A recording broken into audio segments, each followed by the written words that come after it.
the only place playing it harder, faster, and louder than anybody else on live365.com.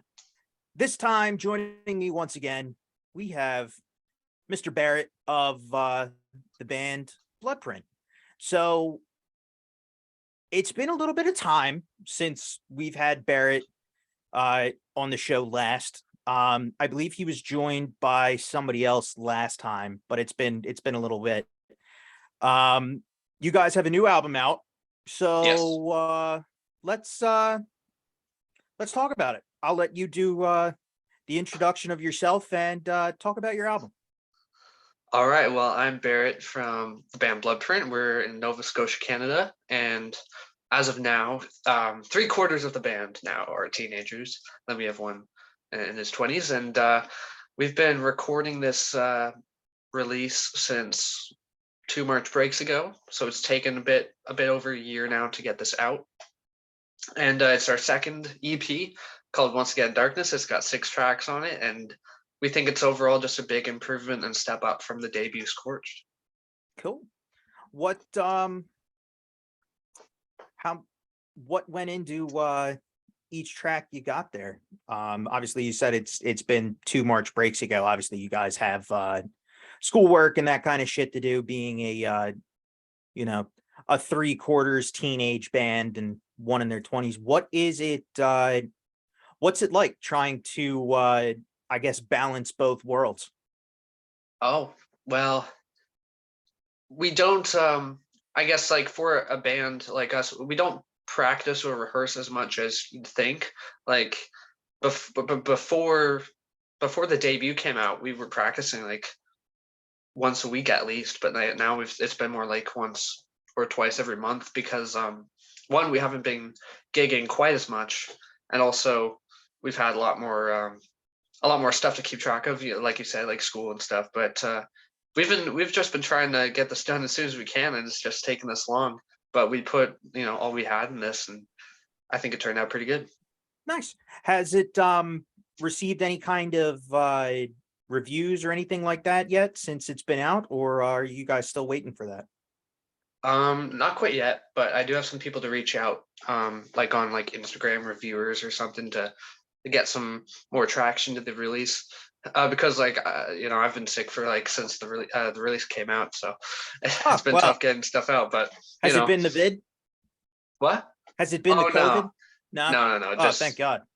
Just under the weather, but yeah, it's been going great, and I think people are liking it for sure. And we had the lead single come out called Dread, which would have been 2 weeks now since then, and we even had our first YouTube reactors reacting to it, which felt really, really cool to have people on YouTube like showing our stuff and showing what they thought. So that was very cool. Which YouTubers were those, so people can go and check that out? There were 3. One is called Danny Rock Reacts, one is called Makai Reacts, and the other is called Deep Cut Reactions. Nice. And really cool. What did they have to say about your music? Was it like a little give and take, or was it all like resoundingly like these guys are fucking amazing? It was kind of like on a spectrum. One really, really dug it and was super enthusiastic. One was just like, this is really cool. And then the other had a lot more critiques to say about it, which is actually like, it's good to hear all sorts of opinions, in terms of like, I don't know, like negative, like really negative, or like hating just to hate on stuff. These guys fucking suck. Like that sort of thing I'm not so big on, but like if it's an actual critique, we're fine. We respect everyone's opinion on it, as long as they're, respectful. Right. What kind of critiques did you guys get on the album, if you don't mind me asking? Like was it like super bad kind of critiques, or was it just kind of like shit that you can roll with, if you don't mind sharing? Oh yeah, we can roll with it, because it wasn't too bad. I think mostly it was the production, being an independent band. This EP was done on a $0 budget, but we feel like it is still an improvement on the first EP that cost quite a bit of money to make. So it's kind of like we're saving our money, and we still wanted to have something out because it has been over a year and a half since Scorched, right? Right. So we still wanted something out, and we felt it was like about time to release something else. So we have this out, and the production value is only bound to improve with every release. So Gotcha. yeah, Glad that that's the case. So obviously you guys have yeah, learned a couple things since Scorched. Obviously, uh, saving money is one of those things. mhm. But in other ways, like going into writing this whole album as opposed to like, Scorched and all of that, what's changed since the first EP album, since Scorched, and what have you guys like changed and learned along the way to come out with this new album?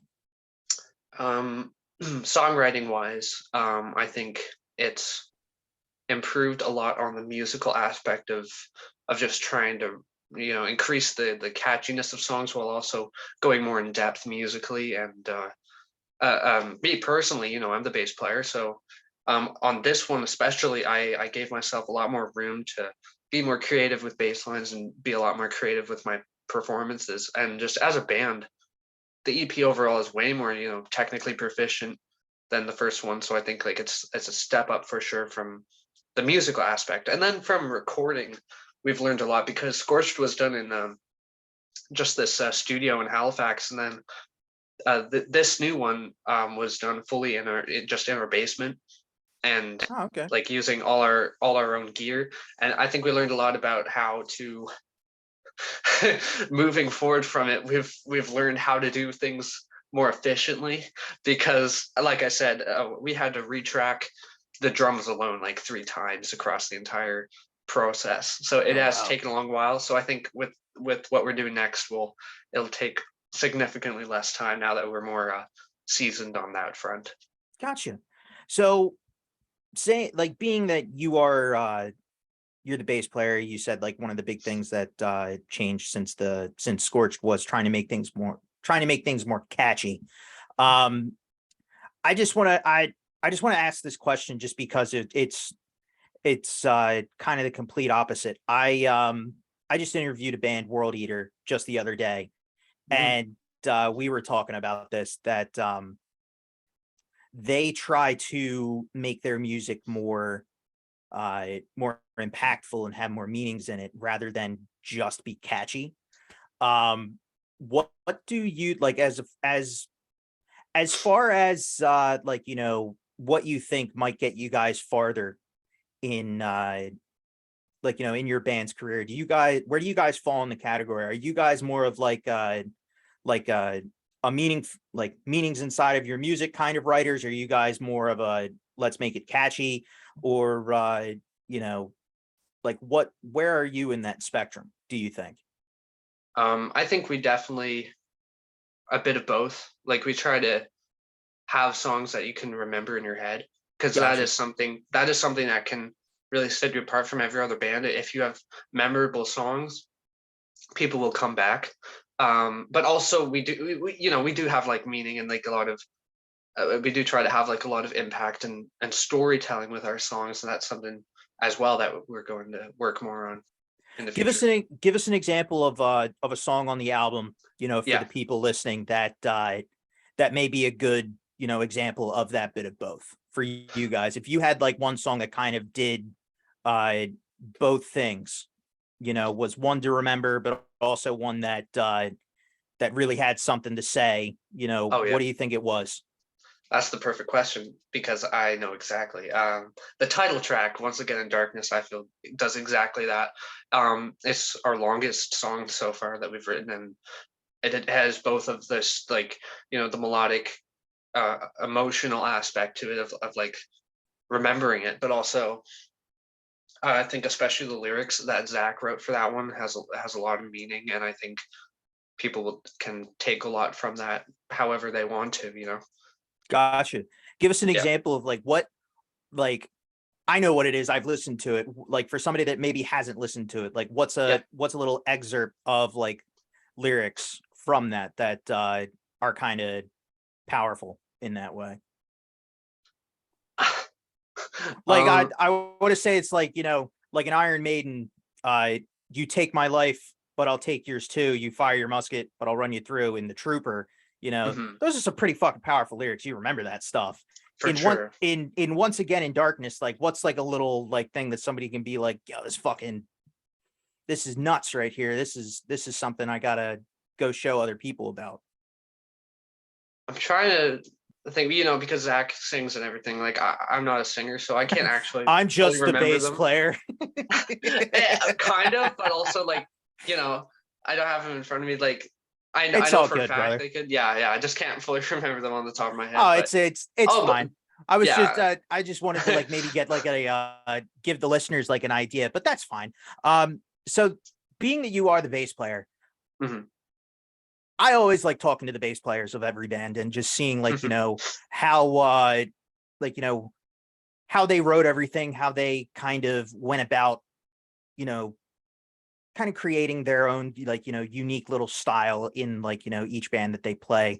Are you like a 4-string, a 5-string kind of guy? Like, do you guys kind of like do you I don't really know how to phrase this any other way. Like, do you just kind Right. of like keep the rhythm or do you like really experiment and go crazy?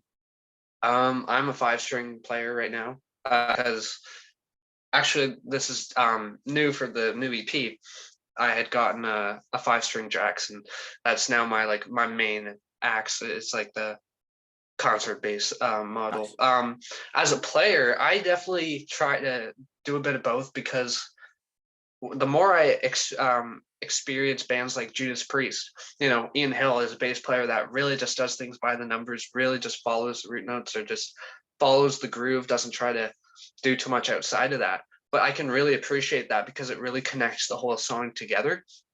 But then you have players like Cliff Burton and Geddy Lee that just do things all over the place, but with nuance and like special things they add to the song. So I try to go crazy and like experiment with all sorts of things, but at the end of the day, I really try to make them fit into the song. Gotcha. Do like what was probably the most fun to play on the album? Hmm. Hmm. Well, I guess I have two, because Okay. the single Dread is really really fun to play because it's super fast and just super all over the place. Like it has transitions from transition to all sorts of crazy stuff, and the bass just like is like that. It's just all over the place. It has so many melodic moments. It has so many harmonic moments. Like I really am proud of the bass lines I wrote for that song because it's so dynamic with what the song goes through. And also, I'll say the song Without Perspective, because one, I did write a lot of the music and lyrics for that one, and also two, I get a bass solo, which is Ah, pretty sweet. Yeah. very nice. So yeah, I'm very proud of that one too. Nice. Yeah. Um, what trying to think. We're going down the line here. What I don't know. Maybe if you could give us like a taste of like every track on the album. Yeah. If like we're not gonna play them here, obviously. Like, Sure. that Yeah. comes later. Hmm. Uh but every track on the album, Hmm. was you said it was done over 2 March breaks, which that's a lot of writing, that's a lot of dedication time to kind of put this stuff together. Obviously, you guys are super busy. Um, what do you guys think is probably the best way to describe each track to somebody? All right. I can definitely do that. So track one is called Break the Silence. And I guess you could say it really takes more of a melodic rock approach. Like it has just a lot of driving force to it. It's simple, it's catchy. I compare it a bit to songs like Black Plague off of Scorched. Um, and it's just really groovy and not too complex to start it off. It's just like a simple like breaking the silence really. Um, and Max has a sweet solo on there. It's got a cool breakdown. It's got a catchy chorus. Song two, This Time Is Now, takes things down a notch a bit, like it calms it down almost with some clean guitar and just some like kind of mid-pace riffing. And then I really like Zach's vocals on that song because on the verses he just takes like a soaring melody approach, and then the chorus just has like a super growling, heavy vibe to it, and that one's just really cool song. It's like I guess it's more on the metalcore side, and I think it Okay. does it pretty effectively. Track 3 is Dread. It's the main single from it. It's really heavy. It's really fast. It's got a lot of groovy riffs in it, and it's got a lot of like almost like power metal type like vocals on the chorus, like really emotional type thing. And I think with the way it's both emotional and fast, it really has a lot of impact listening through. And it's pretty progressive when you like look at the structure. Like it's pretty different to what we've done before.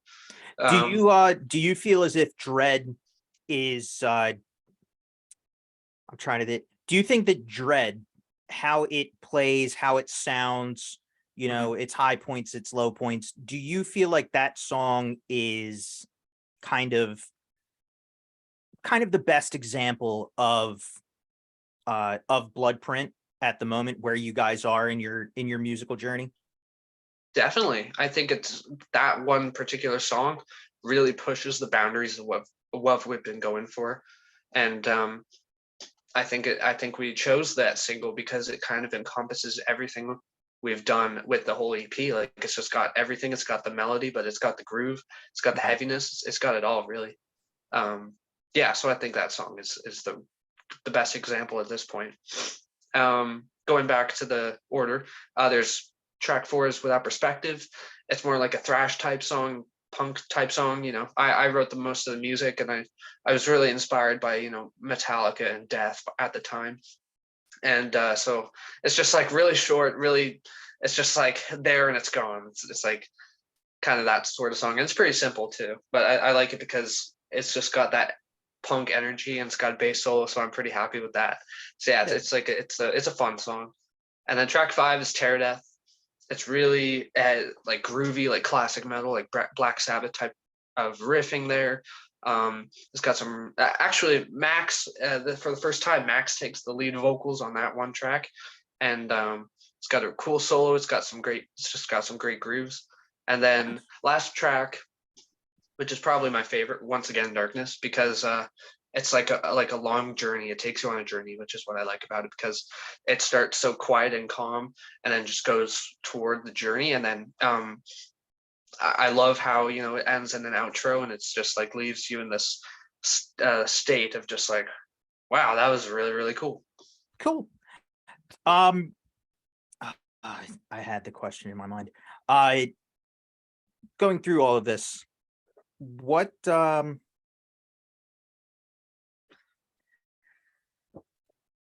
we went through all of the tracks here. Yeah. You guys definitely seem to be all over the place in in sound and in influence and where you're pulling what from. Like, you said that you had like this, like, some songs could be thrashy, like, like Metallica and Death. Some songs could be, kind of punkish. Some songs could be like super melodic, maybe some Black Sabbathy kind of sounds in there as well. Do you guys feel like that, like the best way to describe the sound of Bloodprint is to say that it isn't just confined to one sound, it is everywhere? Or are you guys still in a like in a spot of trying to find like what your specific sound is? Is that why you're kind of all over the place on the albums? I think um I think the reason why we're all over the place right now, one, I think, is because we are still finding our sound. Um, because that's definitely one of the major steps of being in a band, is like deciding what you're really going to be known for in the scene. Right. Um, but also, I think we are all over the place because we have such a variety of musical tastes that we just really like to pull in influences from all over the place in metal, like metalcore, groove metal, melodic metal, thrash metal. It's like all over the place in our influences that we pull from. So I think like we haven't written the same song twice, that's for sure, because like I said, like our influences are very varied in terms of what we pull from. Do you feel like being all over the place, as far as like influences go, and like, what songs sound like what and where you're pulling from, like obviously not trying to not trying to say that every song on an album should sound the same, but it's just like you kind of listen to certain bands and like that throughout the album there's a specific sound that makes that band that band. You know it's that band Mhm. by either if it's you know Steve Harris on a bass guitar or if it's Tony Iommi on a you know on a guitar or if it's whoever like Rob Halford, Yeah. whoever it is, by that sound, it's that band. Mhm. Do you guys feel like with this album, Once Again in Darkness, being kind of like sound wise, kind of maybe being a little all over the place, do you feel like that is to your benefit or to your detriment here? Do you think like that being so different, do you feel like that helps you guys out a little bit, or does that kind of might hurt you in a little bit? Um, Overall, I think it does benefit us a bit because in this current world of metal, it is hard to like find your place in what you're gonna do. But I think it does benefit us because one, it helps people like if someone completely new to metal listened to our EP, like even if each song is different, they could find that one song they like, and then they could find what they like for metal in terms of that.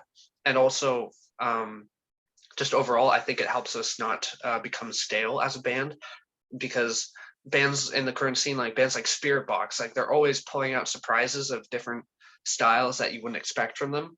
And yeah, some fans are just gonna come out after them like, why are you changing like this? Because it's not what I expected. But also, it leaves listeners and fans wanting more, but also like being surprised, which is really cool. Because I think like some bands, like some people complain about like a band like Overkill. I personally think like with each album is basically they're writing the same album. Some people dig that, but some people are just bored at this point, so they're not even gonna check it out. So I think like for us, it benefits us because you never know what's gonna come next from us. So yeah. Gotcha. I can dig that answer. I like that answer a lot. Do you guys feel that not how you guys feel, but how do you guys as a band, like, three-quarter teenage band, one guy, I guess, in their early 20s. Um, how do you guys feel the scene is for a band of your age? Like, how do you guys think the scene is overall towards a band like you? Do you guys feel like the scene is like do you guys feel like the metal scene or the hard rock scene, do you guys feel like it is helpful to a band like you? Do you guys feel like you guys have to do a lot more legwork? Do you guys find it might be overwhelming or difficult for a band like you to gain traction? Like, from your perspective, what do you kind of look at the metal scene? Do you feel like it's something that needs to have like a major overhaul, or is it maybe something that is all right the way it is and it's something that you guys can work with? Um, for me personally, looking at it, it is very daunting, that's for sure. But I Yeah, think it is very it helps when you look at how good of an underground scene metal has, because there's always people that are just looking for the stuff that no one hears. Because I think that's pretty cool of people just like wanting to check out the stuff that nobody knows because that's how people get discovered. Um, and I feel like overall it is very daunting, like I said, because of how much work you have to put into quote unquote make it. You know, there there's a lot of stuff, even luck that is required to be able to, become a big band these days because of how much oversaturation there is. Because even in our city of Halifax, there's so many bands that I haven't even heard of that right, like are like, but there are still bands that I really like. But right. even there's still underground in whatever you know. And it's like it's not even like a question of like quote unquote making it. Mhm. Because I feel like that's like I feel like that's even like a childish way to kind of look at it. Like, now, I'm not saying like, that's a childish way of looking, not directed at you. Now, I'm just saying it's like, Mhm. I feel like a lot of bands get very tied up with, like how you put making it.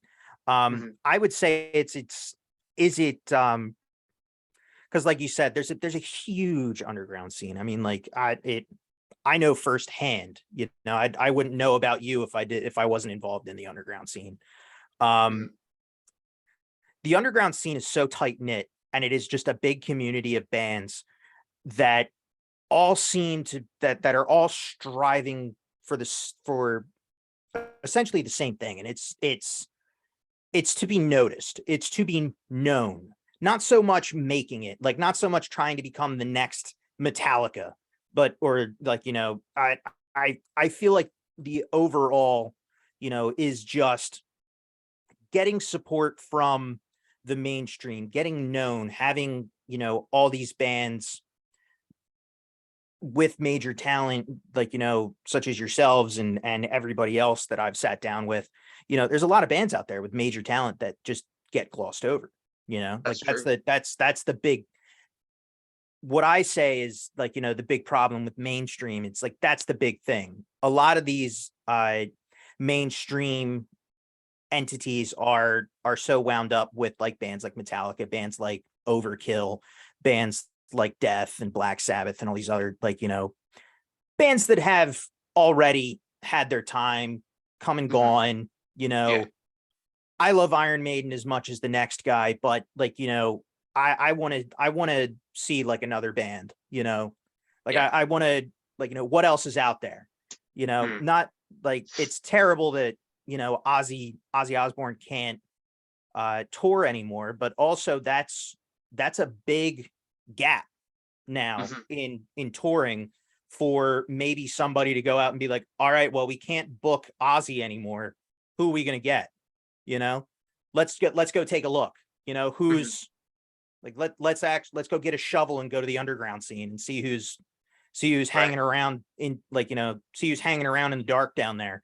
And they might Mhm. run into, like, a band like yourself, or like, plenty of the other bands that I've interviewed, or maybe even a Right. band I've never heard of, you've never heard of, that is like, holy shit, nobody's heard of these guys until now, Mhm. because all of these bands that the current mainstream is so tied up with are moving on, getting older. Some might just outright retire, some might just die on stage, and God forbid that ever happens. Um, but with, like, a lot of these bands either getting older or moving on, it leaves this big hole. And I feel like the later the mainstream tries to reform itself and go back to the underground scene and find these bands, it might be a little bit too late.